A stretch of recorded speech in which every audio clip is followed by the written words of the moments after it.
Welcome to Democracy Now!, democracynow.org, the War and Peace Report. I'm Amy Goodman. The White House has confirmed it'll ask Congress for an expansive war powers resolution to fight the Islamic State across the globe. The plan calls for a 3-year military campaign in a potential battle zone without geographic limitations. The measure could also open the door to deploying ground forces by only ruling out their, quote, enduring use. President Obama's waged the current anti-ISIS strikes in Syria and Iraq under the 2001 War on Terror resolution, as well as the 2002 vote authorizing the Iraq War. The new measure would repeal the 2002 authority while keeping the authorization of 2001. The move comes despite Obama's previous call for repealing both war authorization measures and a pledge to not sign any law that expands them further. The White House call for an expanded war on ISIS comes as it weighs slowing its withdrawal from Afghanistan for a second time. According to the Washington Post, the U.S. commander in Afghanistan would be given leeway to set the pace of the planned drawdown of NATO forces this year. The U.S.-led NATO occupation formally ended its combat mission in December, but the U.S. secretly expanded its role to ensure American troops continue fighting. The U.S. also left behind an additional 1,000 troops on top of the nearly 10,000 already committed to remain. The family of kidnapped U.S. aid worker Kayla Mueller has confirmed her death in Syria. Mueller's captors, the Islamic State, had claimed Mueller was killed in a Jordanian airstrike last week. On Tuesday, the family said it had received proof she was killed, but it remains unclear how. Kayla Mueller's aunt, Lori Lyon, paid tribute to her niece. She has done more in her incredible 26 years than many people could ever imagine doing in their lifetime. My daughter said to me, things that were important to Kayla are finally getting the attention that they deserve.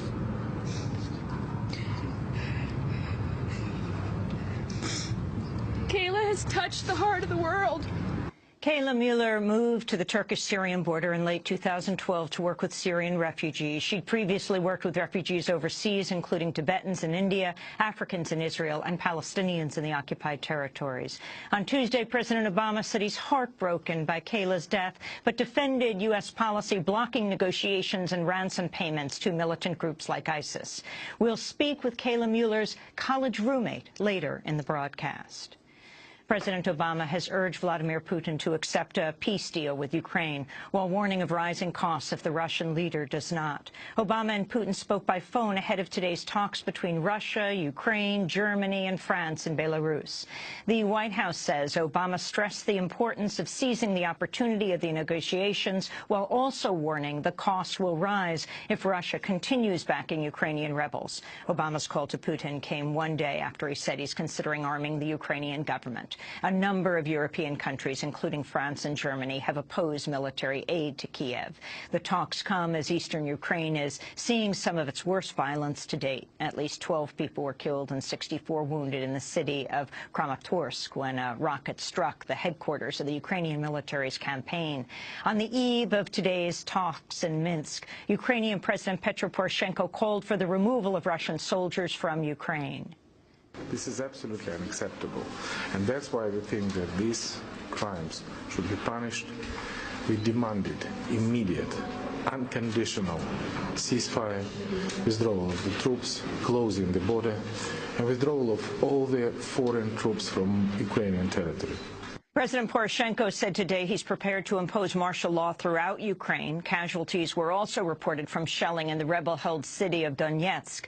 Ukraine says it wants a return to the terms of a September ceasefire, while Russia says any new truce must reflect the gains of separatist rebels over Ukrainian forces since fighting resumed. Russia has also called for assurances against NATO expansion and addressing the grievances of eastern Ukrainians opposed to the Kiev government that came to power with the ouster of the elected President Viktor Yanukovych 1 year ago. The State Department has closed the U.S. Embassy in Yemen and evacuated its staff, including the ambassador, amidst a political and security crisis in the capital, Sana'a. Yemen has been in limbo since Houthi rebels forced the resignation of the Yemeni cabinet, then seized power last week. In Washington, State Department spokesperson Jen Psaki declined to share details of the embassy closure with reporters. The safety and security of U.S. personnel in Yemen is our top priority, and we are always evaluating the security situation on the ground and taking steps to mitigate risks. We have been reducing staff in Yemen over the past few weeks, as all of you know, given the volatile political and security situation. We have nothing further to announce over and above what we have previously announced.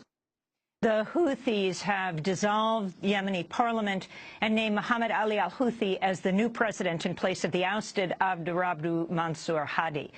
The Houthis' move comes as they take part in a new round of UN-brokered talks.